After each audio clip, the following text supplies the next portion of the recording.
เซตนี้แม่จ่ายเพียงแต่2,618,000เนาะจะได้เครื่องหลายแบบนี้นี่เลย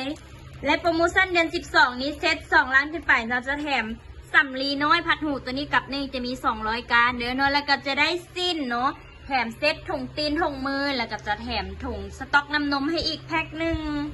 เซตนี้แม่จะได้เซตแปรงล้างขวดนม5สิ้นอีกแพ็คหนึ่งได้สิ้นแม่ผืนหนึ่งและเซตหมวกไหมคะจะให้เป็น5ผืนเลยเด้อตัวนี้จะเป็นงานไทยนะจ๊ะเนาะได้เซตถุงตีนถุงมืออีก3เซตเนาะตัวนี้จะปนสีให้เลยเนาะจะมีสีฟ้าสีบัวสีส้มแล้วเครื่องนุ่งไหมคะจะให้เป็น4ชุดเลยเนาะตัวนี้จะเป็นงานลูกสาวเนาะจะได้แขนสั้นแขนยาวปนกันเนาะ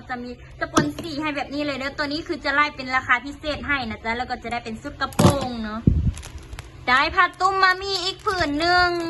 เซตนี้ก็จะได้ผ้าห่มผืนใหญ่อีก1ผืนและผ้าอ้อมตัวนี้จะเป็นขนาด24คูณ24จะเป็นไซส์กลางเด้อเนาะจะเป็นผ้าสาลูแพ็คหนึ่งจะมี12ผืนได้ผ้าขนหนูนาโนตัวผืนหนาผืนใหญ่อีก2ผืนได้ซักผ้าและปรับผ้านุ่มดีนี่อีกอย่างละ1ถุงได้แป้งได้ครีมอาบน้ำและเต้านมเนี่ยนี่ให้ไปเลยเนาะแพ็คหนึ่งแถมหนึ่งจะได้น้ำยาล้างขวดนมออร์แกนิกอีกอันตุกหนึ่งและสำลีแผ่นเนาะอีกแพ็คหนึ่งนอกจากนั้นยังจะได้มาหาหิ่งอีกหนึ่งและวิกอินเดียตัวนี้เอาไว้ทาทาตีนลูกเวลาลูกเป็นหวัดเป็นไอเด้อจะได้ไม้ขวัดลีนอีกแพ็คหนึ่งเนาะตัวนี้จะมี30ก้านเอาไว้ขวัดลีนลูกเวลาลูกลีนขาวจะได้มีพินเทนทาพื้นอีกกับหนึ่งและผ้าเปียกอีกแพ็คหนึ่งตัวนี้จะเป็นงานแนนนี่เนาะออร์แกนิกเซตหน้าเซตก้นได้และแพมเพิร์สแรกเกิดอีกถุงหนึ่ง